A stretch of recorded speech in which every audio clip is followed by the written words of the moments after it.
Hotlist husband episode 65। अब आगे। अब जैसे ही रश्मि ने ये महसूस किया कि आस्था कंफ्यूजन से उसकी ओर देख रही है, उसने तुरंत हंसना बंद कर किया।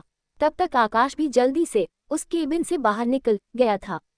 तब रश्मि बोलने लगी, I am so sorry Mrs Singhania. वो बस में ऐसे ही। रश्मि ऐसा बोलते हुए ब्लश कर रही थी।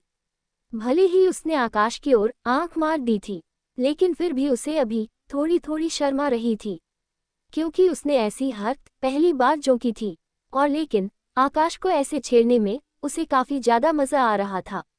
वेल तब आस्था ने जल्दी से रश्मि की ओर देखते हुए कहा, रश्मि जी क्या आप आकाश भैया को पसंद करती है?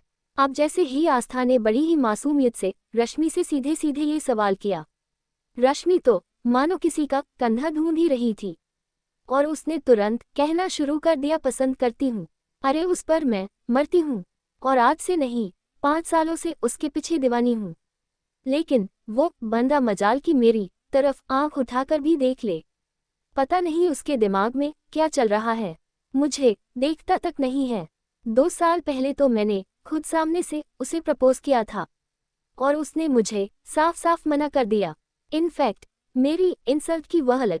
अब जैसे ही आस्था ने ये सुना, वह हैरान हो गई और कहने लगी कि आपने प्रपोज किया था? क्या लड़कियां भी लड़कों को प्रपोज कर सकती है?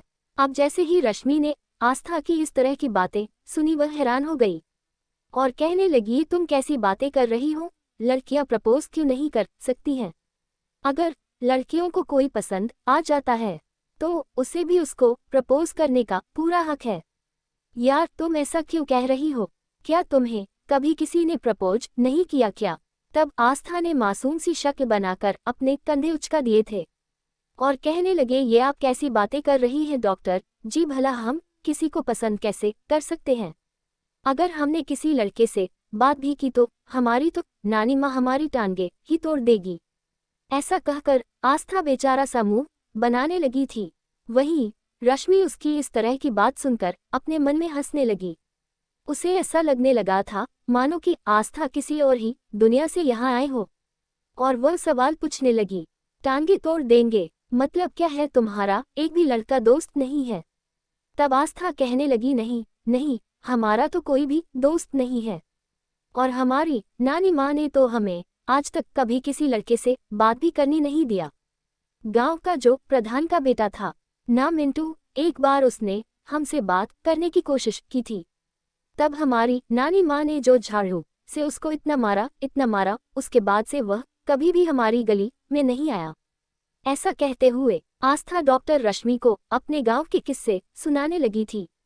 वही रश्मि जैसे जैसे आस्था से बातें कर रही थी, वैसे वैसे उसे आस्था की बातें कहीं ज्यादा इंटरेस्टिंग लग रही थी, और वह आस्था के साथ काफी ज्यादा एंजॉय कर रही थी। और वह उससे कहने लगी, आस्था तुम कहाँ से हो? तब आस्था ने जल्दी से कहा, हम तो रजतपुर गांव से आए हैं। हमारे गांव नाम रजतपुर है, आप जानती है, वह उधर पहाड़ियों के पास है। हमारा गांव बहुत ही बहुत ही खूबसूरत है। हमारे गांव में जो बस जाती है ना, वह पहाड़ियों से होते हुए गुजरती है। अब जैसे ही आस्था ने इस तरह की बातें करना शुरू की, रश्मि का दिल किया कि वह दिल खोलकर हंसे, लेकिन वह सोचने लगी कि अगर वह इस तरह से आस्था के मुंह पर हंसेगी तो शायद आस्था को बुरा भी लग सकता है, और आस्था से तो उसकी अभी भी नई नई दोस्ती की शुरुआत हुई थी, तो इस तरह से आस्था के ऊपर हंसकर उसे गुस्सा दिलाना नहीं चाहती थी। तब रश्मि ने आस्था का हाथ पकड़ा और उससे बोली, अच्छा हम तुम्हारी गांव की बातें, तुम्हारे गांव के किस्से किसी और दिन सुनेंगे, लेकिन अभी फिलहाल दादाजी ने हमें बताया कि तुम्हारे हाथ में कुछ प्रॉब्लम है। बताओ वहाँ कुछ हुआ है क्या? तब आस्था ने जल्दी ही अपना दुपट्टा हटाया, और जैसे ही रश्मि ने आस्था के फ्रॉक कट में से उसके कंधे के पास के गहरे नीले निशान देखे तो उसे समझते देर नहीं लगी कि ये किसी के उंगलियों के निशान हैं। उस पर तो रश्मि के आंखों में गुस्सा आ गया था, और वह कहने लगी, ये सब क्या है आस्था? आपको अरमान ने हद किया है क्या? इस तरह से क्या कोई करता है? ये कैसे हुआ आपके साथ?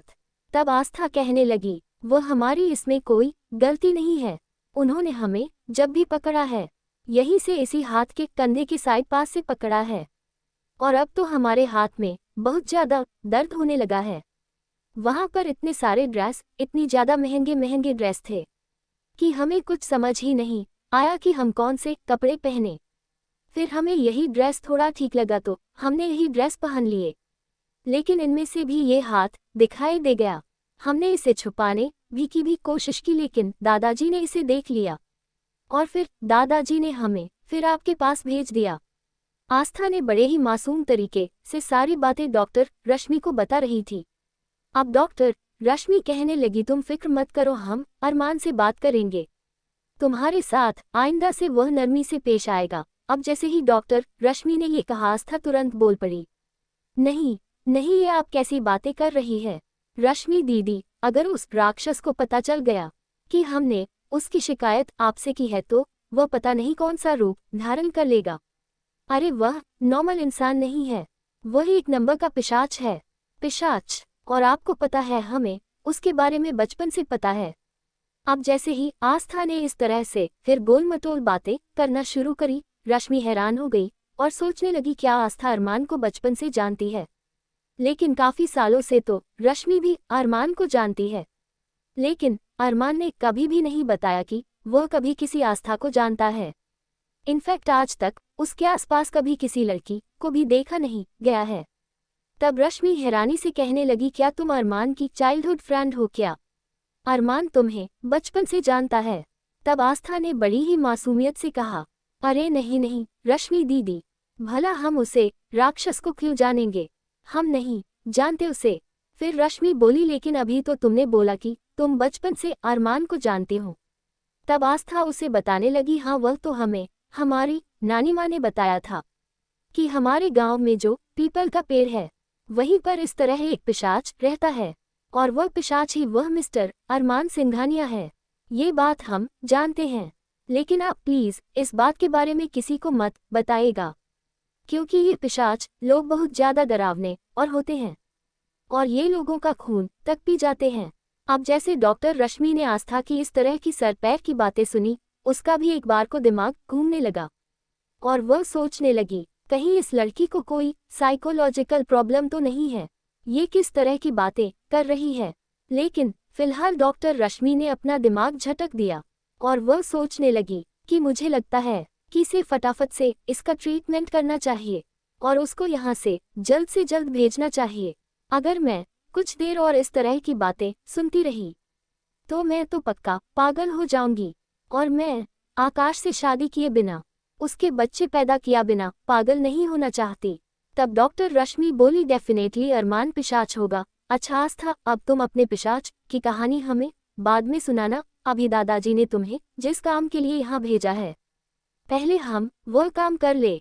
डॉक्टर रश्मि ने जानबूझकर अपने होठों पर एक झूठी मुस्कुराहट लाते हुए बड़े ही प्यार से ये बोला। अगले ही पल आस्था जल्दी से बोली, हाँ हाँ दीदी, क्यों नहीं प्लीज, वैसे भी हमें बहुत दर्द हो रहा है, अगर हमें दर्द नहीं होता तो हम आपको दिखाने भी नहीं आते, और फिर हमने सोचा कि इसी बहाने आपसे भी मिलने का मौका मिल जाएगा। ऐसा कहते हुए आस्था मुस्कुरा दी और कहीं न कहीं डॉक्टर रश्मि आस्था के हाथों को चेक करते हुए सोच रही थी कि क्या ये लड़की वाकई इतनी मासूम है। अगर ये इतनी मासूम है तो ये अरमान सिंघानिया जैसे हार्टलेस की जिंदगी में क्या कर रही है। कहीं न कहीं अब रश्मि को आस्था से सहानुभूति होने लगी थी। तभी अचानक आस्था बोली थी, अच्छा रश्मि दीदी, ऐसा क्या कारण है कि आकाश भाई आपसे शादी नहीं करना चाहते हैं? आप तो इतनी खूबसूरत है, पता है हमने तो आपके जैसी खूबसूरत लड़की कभी नहीं देखी है। अब जैसे ही आस्था ने ये कहा, रश्मि मुस्कुरा दी थी और उससे बोली, ये बात तो तुम अपने आकाश भैया से ही पूछना कि वह मुझे पसंद क्यों नहीं करते हैं।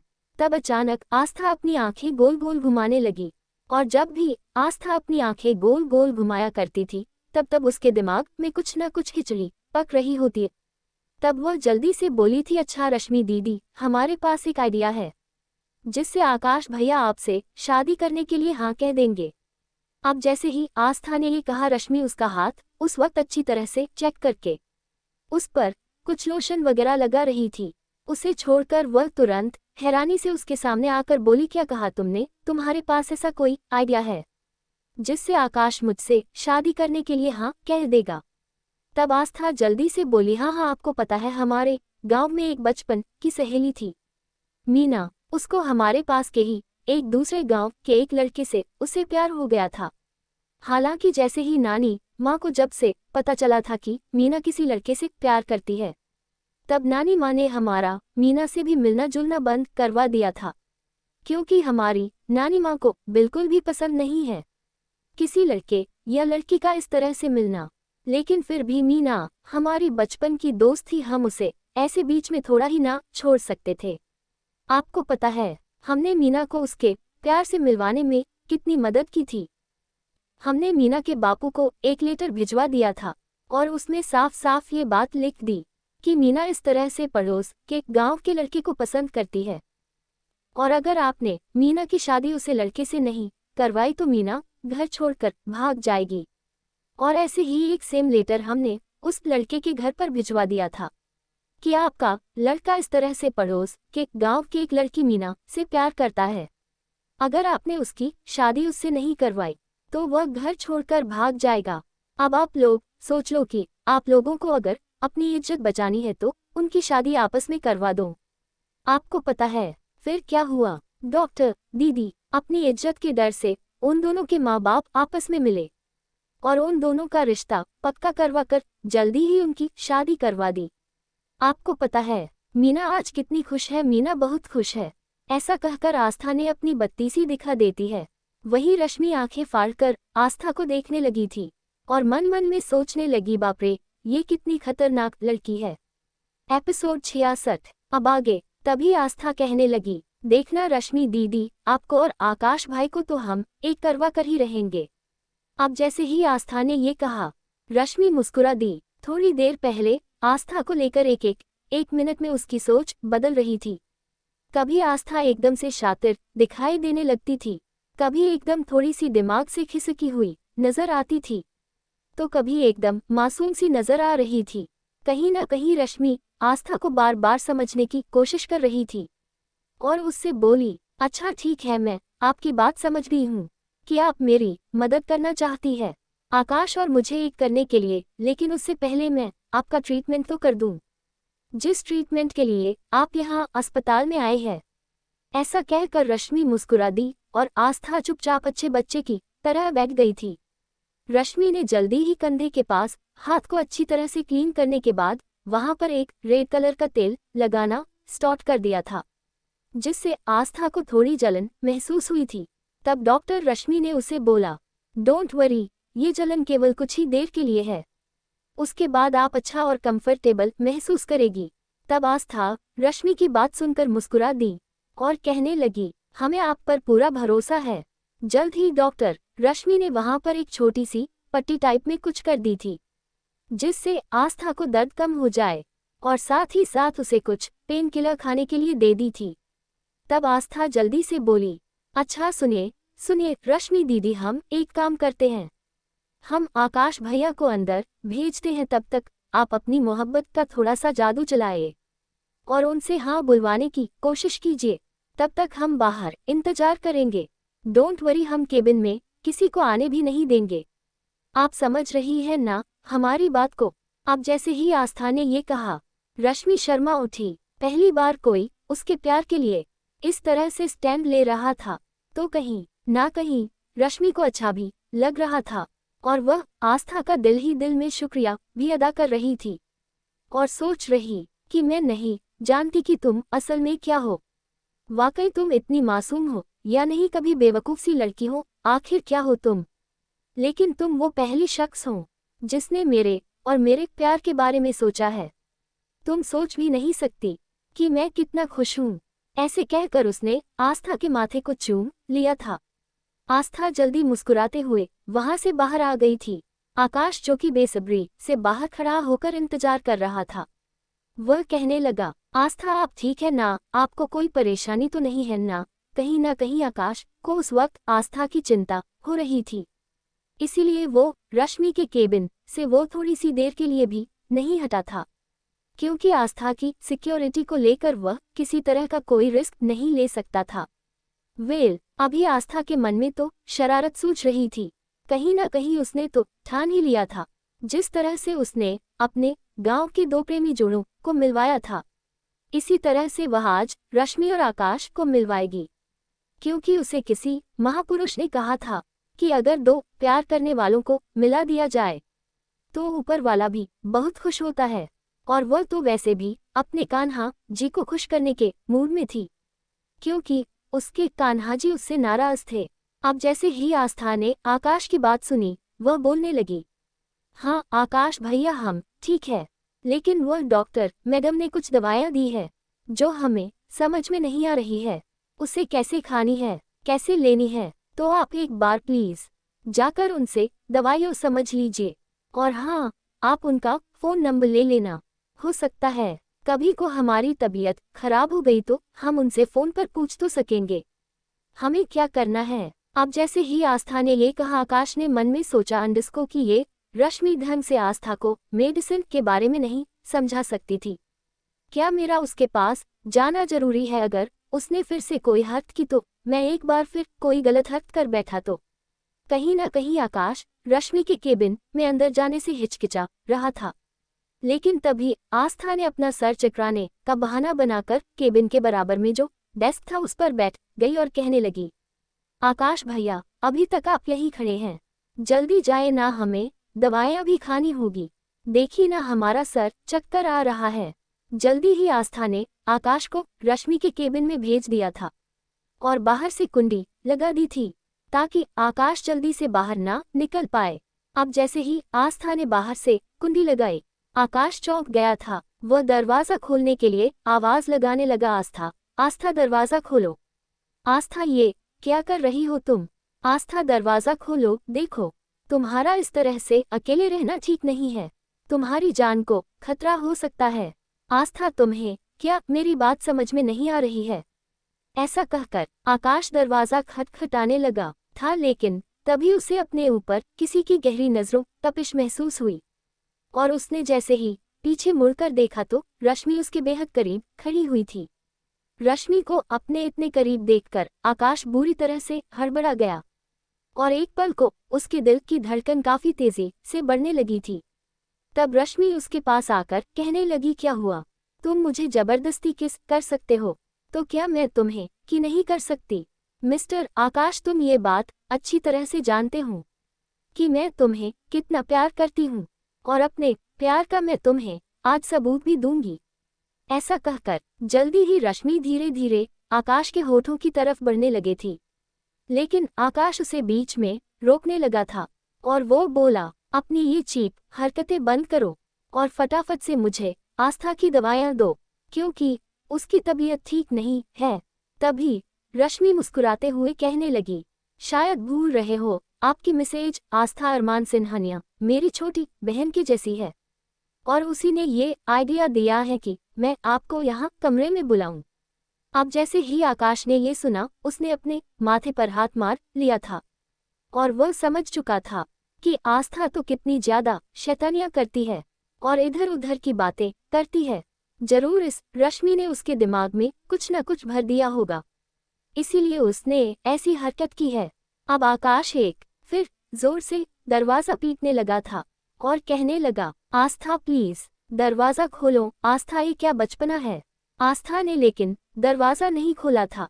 कहीं ना कहीं उसे लग रहा था कि दो प्यार करने वालों को मिलाकर वह कान्हाजी की गुड बुक में आ जाएगी और उसके बाद कान्हाजी से अपनी सारी विश मांगने शुरू कर देंगी।